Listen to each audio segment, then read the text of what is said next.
Thank you, Mr. Chairman. First, to both of you and to your families, thank you all for your service to our country.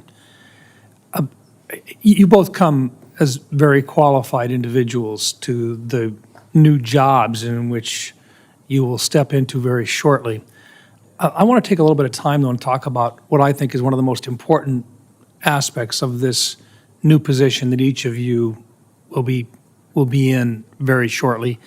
And that is the difference between when we ask someone who doesn't wear the uniform of the United States of America, but rather a suit and tie, and when they come before this committee. Some from outside of government who will give us their opinion about issues and policies and positions. But then we have the individuals who come from an administration, and I've been here 10 years now, and I've seen 4 different administrations in which individuals come and they give us their opinion on what happens or a position with regard to policy. We take their statements with a grain of salt, recognizing that they represent an administration's point of view.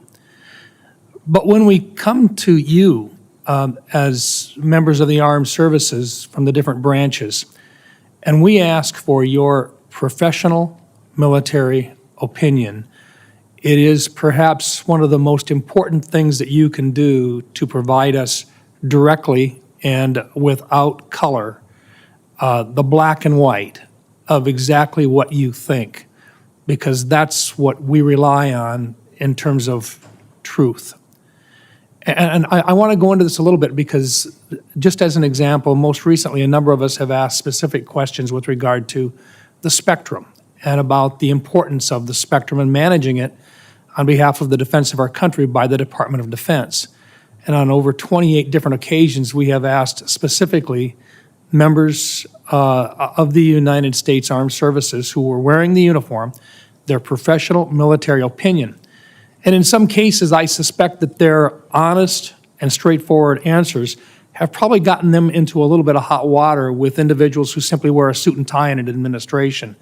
But nonetheless, they have adhered to the principle that they're required to give us a straightforward answer. It is the most important thing that you can do in coming before this committee. I lay that out for you because this is what makes the difference between a young man's ability to defend himself on the battlefield.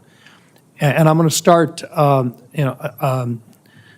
Grenkowicz, you've served and you've flown a 4th-generation aircraft, you've flown a 5th-generation aircraft. Things are going to change very rapidly on the battlefield for young men and women. Today on the battlefield, would you say that if the enemy can see you, a young man or a woman, regardless of whether he's in a tank or whether he's in an aircraft or in a command center, if they can see you, they can kill you? Is that a fair statement?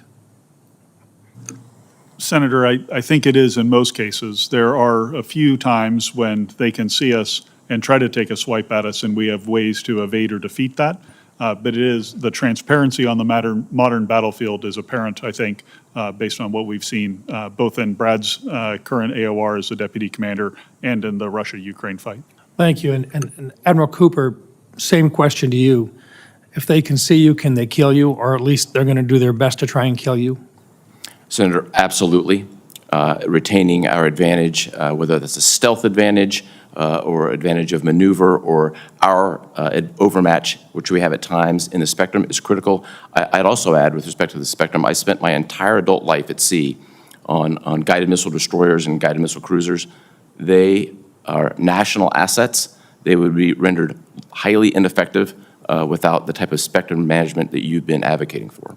Thank you. And this is the reason why I think it is absolutely critical. And there's going to be lots of questions up here about munitions and everything else. But if I could simply, once again, strongly recommend that when the question from any member of this committee, Republican or Democrat, is given to you, and they ask for your professional military opinion, it's because we're trying to find out exactly what's going on. And even if it's uncomfortable, this is where the rubber really meets the road, is when you provide that information to us, we make better decisions. And that's, I think, what this place is all about, is the oversight does not work if we can't count on you for that straightforward, hard-hitting response to our questions. With that, I yield back. Thank you, Mr. Chairman.